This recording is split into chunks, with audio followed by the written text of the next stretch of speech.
Good morning, good afternoon, good evening, good night, wherever you're listening in from. This is the African MSME Collective coming to you to help you set up, stabilize, scale, and be sustainably successful. Welcome to our space. My name is Kyesubire. It is such a pleasure to always have these conversations. And what we do at the African MSME Collective is we provide the information you need, we provide the connections you need, and we bring you to a place of sustainable profitability. The Economist recently had an article that said that Africa has too many small businesses, and we don't agree with that article, by the way. Yeah? And the reason we don't agree with it is 70 years ago, they were where we are today, and they had all these small businesses. But when you look at and then by they, I mean in the West and the North, when you look at the economies, they do not have hundreds and thousands of large organizations. They're also sustained by MSMEs. So we'll come into this space and we'll continue to have conversations about how you will build your business, because here's the thing. Sustainable profitability is possible. It can be transgenerational. It just needs us as Black Africans to put in the work. So we are here to help you build your sustainably profitable business and to grow to a place where you can pass it on to from one generation to another in perpetuity. So if that is you, keep it locked and loaded. We shall continue to have these conversations. As always, always, always a pleasure to have a conversation with my amazing business partner, Joe Mukoko. And today we will bring him on the floor. And Joe, I'd like you to answer a question.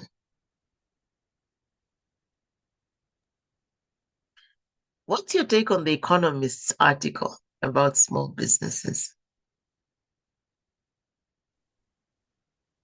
A warm welcome to our viewers once again. Thank you, Kyesubire, for being an amazing and good host, no, hostess, that is. And yes, you forgot to say the amazing original Joe Mukoko. But I'm here. Let's talk. Let's deal. That's always yours to say, not mine. You should say amazing original. Just add original now that you've already said amazing. Anyway, when I'm looking at that article, I read it, went through it, and I tried to understand the context within which they were doing their analysis. And one of the biggest challenges we have is that our story is being told for us. Okay. When they look at those number of small businesses and they say those are very many small businesses, you and I have been in the trenches, and we know of businesses which did not scale beyond a certain limit because of maybe founders' capacity or founders' intentions, but the businesses have been around for like 30 to 40 years, passed down from one generation to another generation. In fact, being run now by the second generation, getting ready to hand over to the third generation to keep on running those businesses. I would have wished that they would have talked to, one, those small businesses to understand them, and two,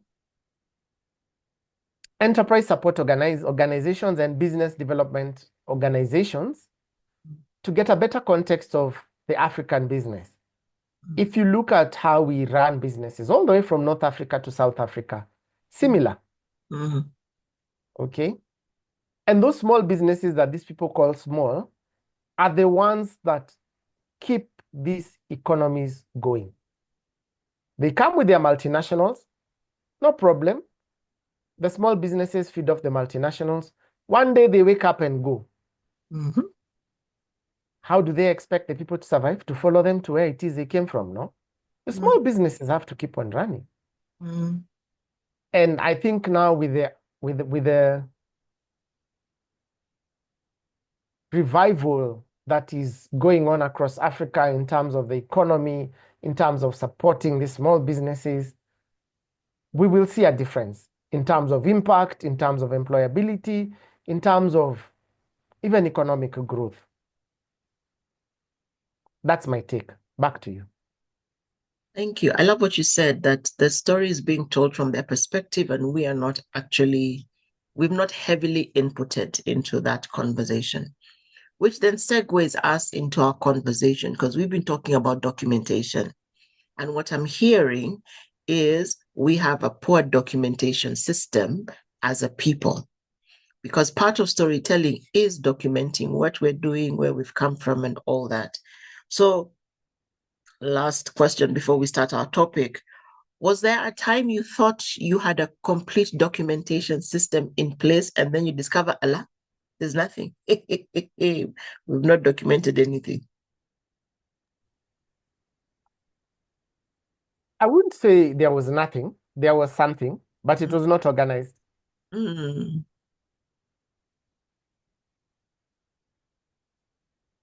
One of the challenges of small businesses and one of the challenges of SMEs, even in our country, is being caught up with the sales and the profits.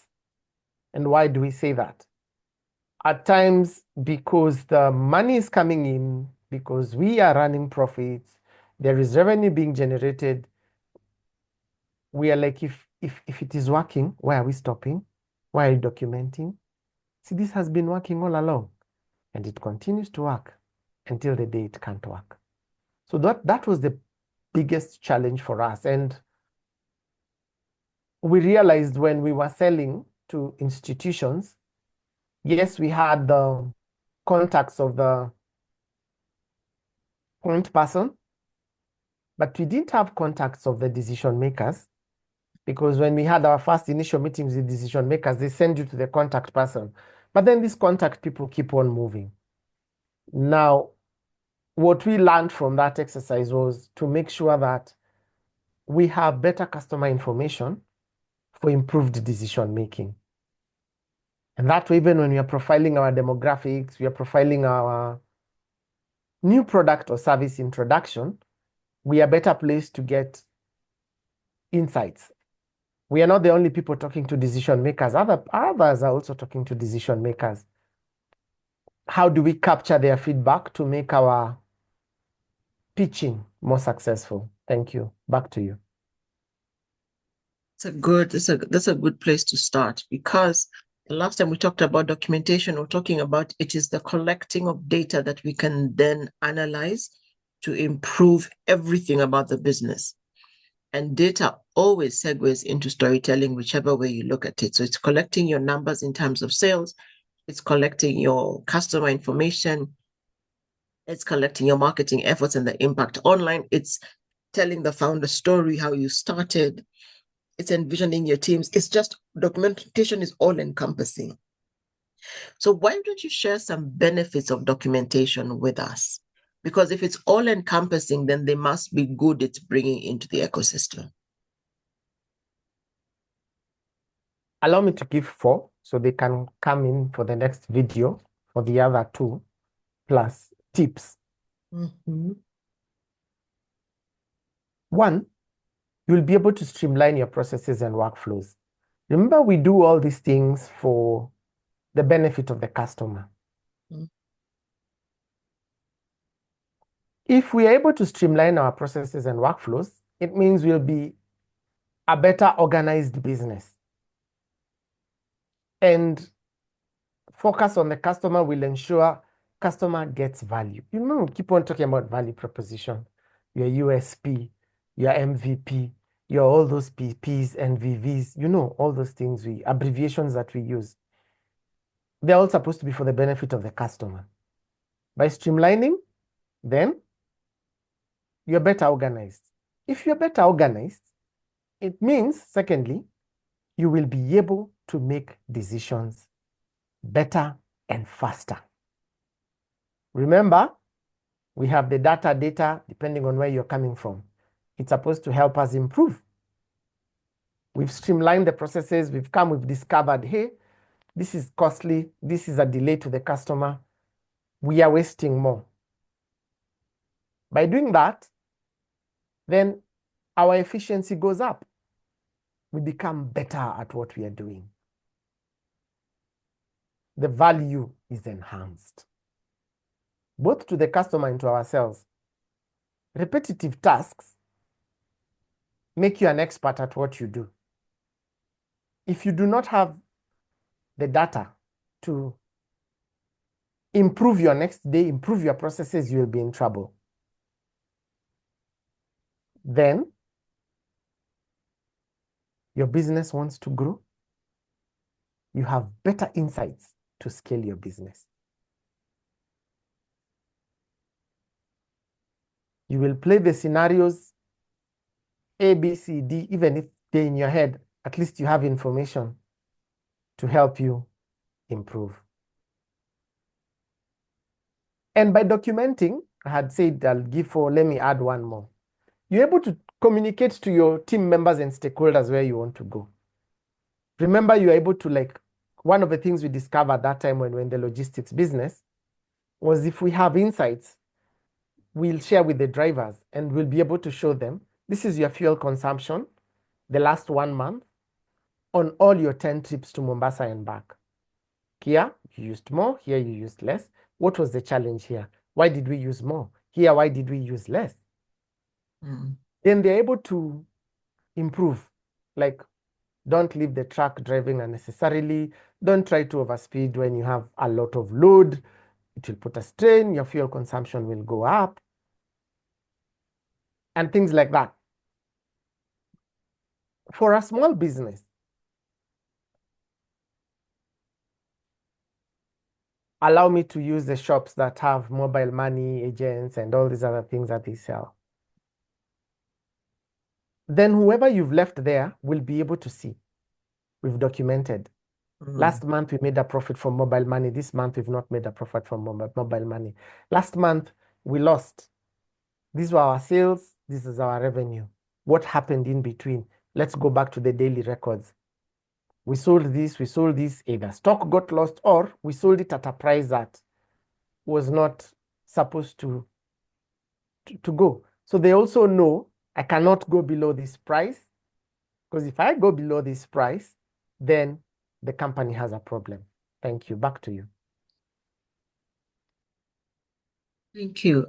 When you talk about it like that, it makes me think of the current SOP process we are in as AMC, and how when I was sitting with the young lady who's helping me do that, I realized it's very easy as the business owner to have all the info in your head and then become the bottleneck. And I was like, wow. But it's like now we invite volunteers all the time to work with us as we build the ecosystem. And we were having the conversation of what help do we need? And you can't find the help you need unless your process is documented, which then means you cannot delegate. And that for me was the most profound thing. Remember when we had that walk and talk meeting, and I'm just unloading, and then when we're done, she's like, "You are doing all these things, plus developing content, plus, plus, plus, plus." And what happened for me that day is that once we had done the meeting, it's like a portion of my brain was now free. And that's what we don't realize as business owners. Hoarding the information within us literally makes us a bottleneck, but it also tires our brain cells. So we are less strategic and we get, or strategic, depending on how you say it. You're less strategic and you get stuck in the bump and grind of life, as opposed to have time to focus on where we're going. So if documenting is helpful for efficiency and documenting is helpful for communication to our teams, what would you propose are the best or some of the really valuable documentation methods? Thank you, Kyesubire. Before we go to the methods that we can use, in our last conversation, we talked about how when we had our brief last year and we were closing, we also did this review in terms of where are we going and able to check through. So we are sharing with SMEs what we also do. And some quick segments of business, things that they should look out for. First is your financial records. transactions, bank statements, tax information. You must keep those documents together. And this helps when it comes to compliance. Very important. Secondly, you've just talked about SOPs and I've smiled. We must document our operations. How do tasks flow? How do things go? How do we track our stock levels? Remember when we're talking about the shops, if you don't track your inventory, what happens? You'll keep on bringing things and losing. Let me give you an example. A friend of mine opened a shop to sell spares. Mm-hmm. In exactly 9 months, he shut down. What? Guess why? They were not tracking their inventory. So And they were not updating their he has no inventory. cash. Yes, they were not updating their inventory. We can even say we do stock take every Saturday. Now, with spares, there are small items which are very expensive. And if they disappear, they've fallen through the cracks. Yeah. Very important to do that. So those SOPs that you're talking about, everyone needs to have them. Even if it's a one-pager, it's okay. Remember, you've said everything is here. What if that day you can't come to work? Will we come to pick your brain and go with it and leave you there stranded and like, okay, let's go turn this thing. Let's use AI to tap into the brain. No. No. But if there is a document that they can follow and see, this is what we do, this is how we run, it makes things easier. They will also refer to it because when you're doing your SOPs, you also have a risk mitigation place. In the event of, and you cannot reach me, this is what you do. Then your marketing and sales. How are you marketing? Who are you marketing to? How much is it costing you? How does that relate to your sales? How have your sales been? That helps us calculate the money we are spending on marketing and sales efforts and if they are bringing returns. We'll discuss this in detail in the next episode. Then that brings us to the issue of your customer details. Who are they? Where are they? Emails, phone numbers. Who buys what? When do they buy? Any complaints you've received, document. I tell even the shoe shiners when I'm talking to them, if someone complains, take a book and write, even if it's in your mother tongue, indicate in that book, what did this customer complain about? When you have time, sit and look at it. A complaining customer is a customer to keep. Why are they complaining? If they didn't want to help you, you would simply say bad service and walk away and say whatever, but they're saying improve on this. Write it in whichever language you will write, then come look at it and figure out how can you be able to improve it. Then lastly, your team records, human resource, important. When they joined, when they exited, contracts if anything, warning letters if anything, performance reviews. Then when you're doing this, you're doing two things. One, you're helping the person improve, but you're also helping your own company improve. During performance reviews, what if we promised the team member and we didn't deliver and they've complained? That's feedback to us as a company in terms of something that we can improve on, right? Yeah. And for them, it's feedback. You will not talk to customers this way because we've taken you through training. This is what we discovered. That the customer said, good morning. And how did you respond? Like you didn't care about them? You said? It is. What is? And I've said good morning to you.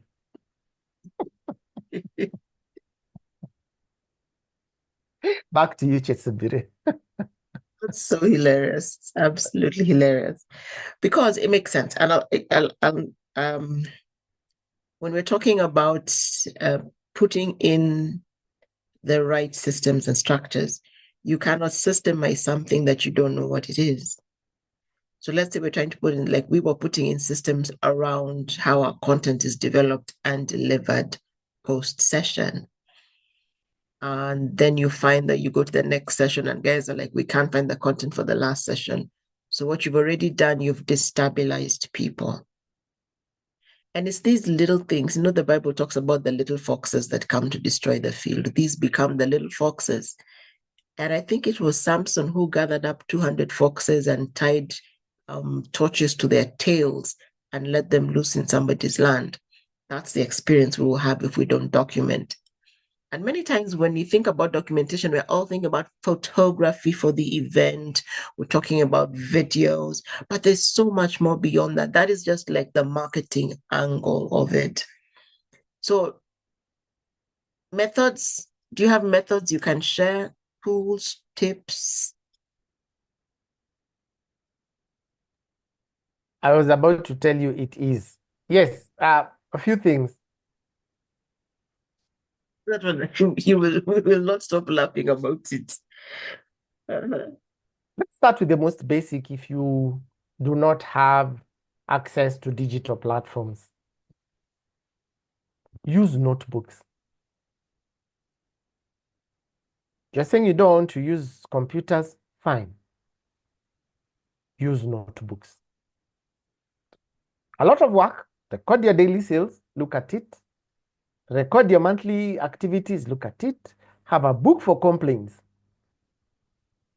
Have a place for your employees. If you tell them off, right, indicate there.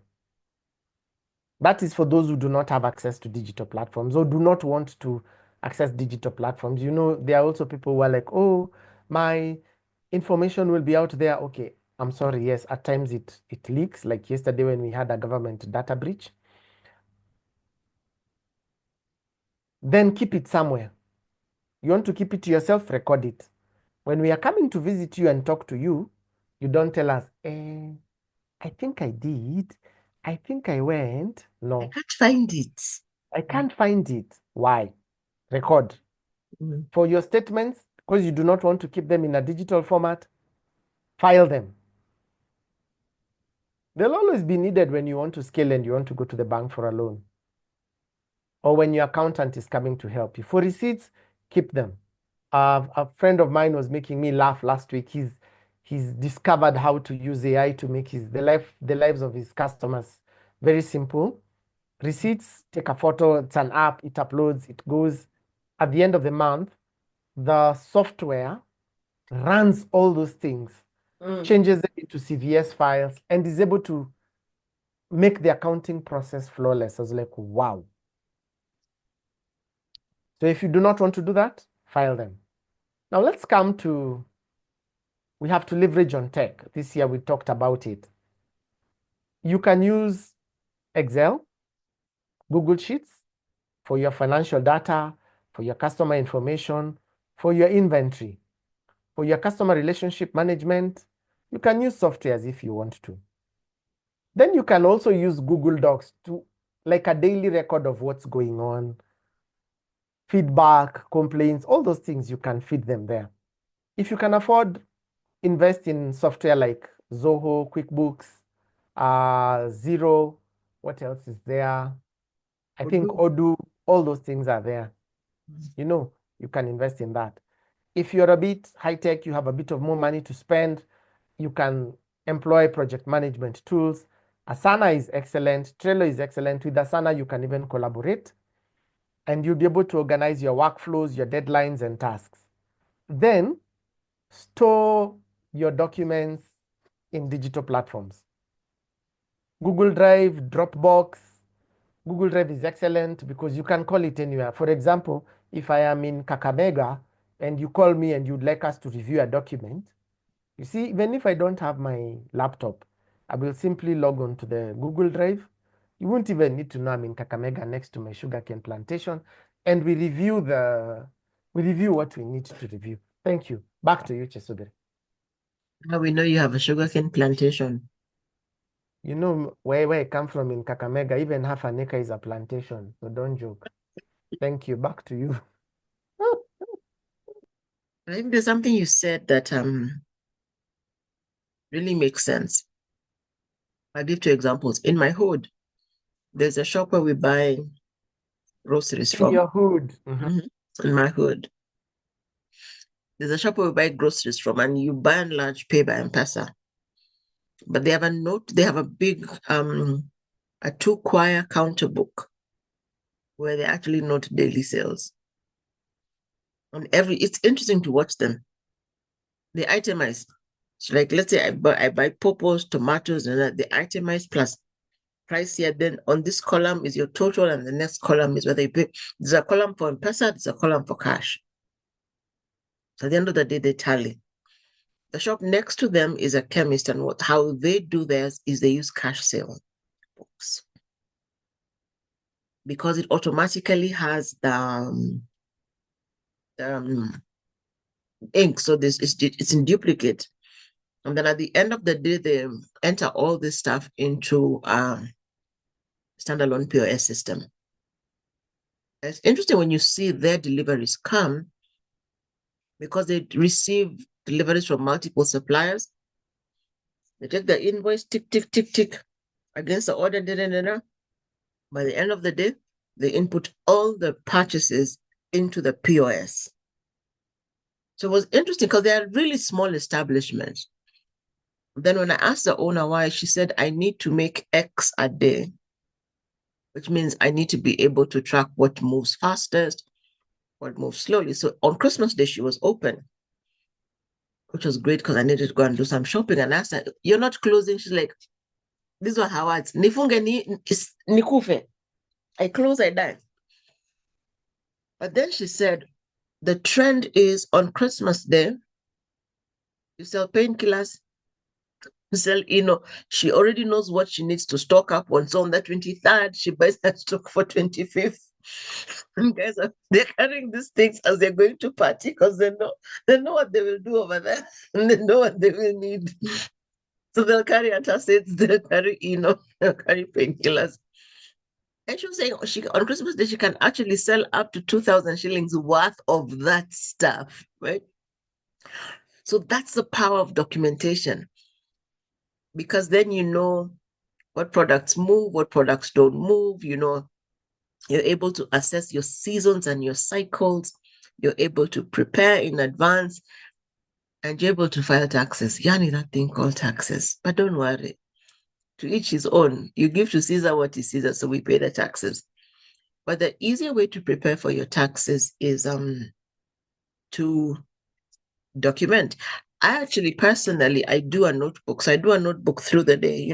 Up a to-do list on the side over here. I have all my expenditures. Somewhere else, I've got all my income. And then at a point, turn it digital and send it in for filing. And that's the thing. I don't have to be the one to file, but the person who files for us cannot file if we don't have a system. So that's the power of documentation. What are two things, Joe, that as your parting shot, you will encourage business owners to do?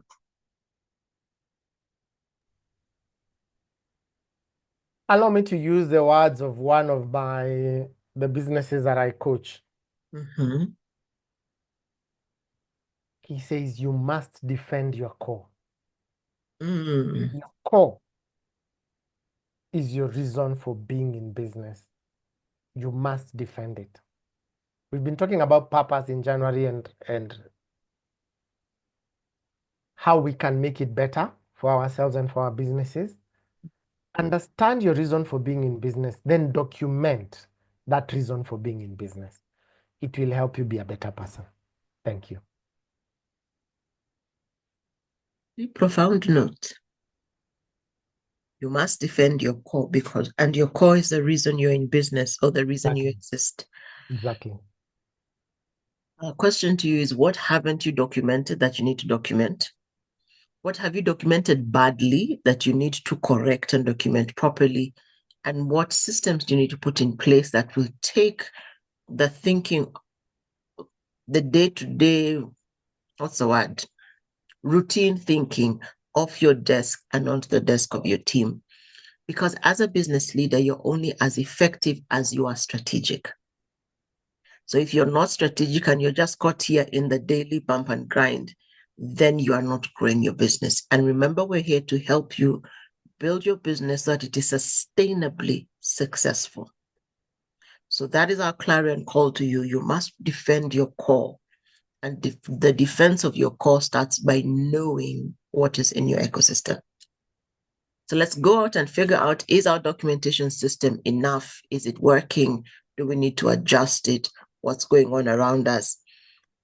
And once we know that, let's actually begin to document. And documentation, I promise you, will get us closer to profitability. If you are wondering what Joe keeps talking about when he says that we were running the session on purpose, we have a series called the Quick Story Series. We do every Tuesday, 7 p.m. East African time to about 8:30. It's about an hour and a half. And in that session, what we do, we will put the link in the video description. Come in and do some fast practical learning. We also have a community called The Circle, where it is exclusive for the ecosystem, and we help those who are committed to grow with one-on-one engagement, exclusive discounts, exclusive products. And then we also have the 360-degree brand story, which is hosted by one of our partners, Akiko Stories, where we talk about all the communication and storytelling you need for your business. When we say we are here to sort you out, imagine we are. And then you go beyond imagining and check into the ecosystem, follow the channel, Afrikan MSME Collective, watch every video as it comes up. So hit the notification buttons, like, share, comment, and let us know what it is you would like to hear us talk about. Understand, we do not say ask you to do anything in this ecosystem that we are not currently doing or have not done in the past. So we invite you to join us on the journey to sustainable profitability. That's it from this desk. My name is Kyesubire Talitwala Greg. It's been an amazing conversation with the original Joe Mukoko, and we shall see you at the next episode. Toodaloos.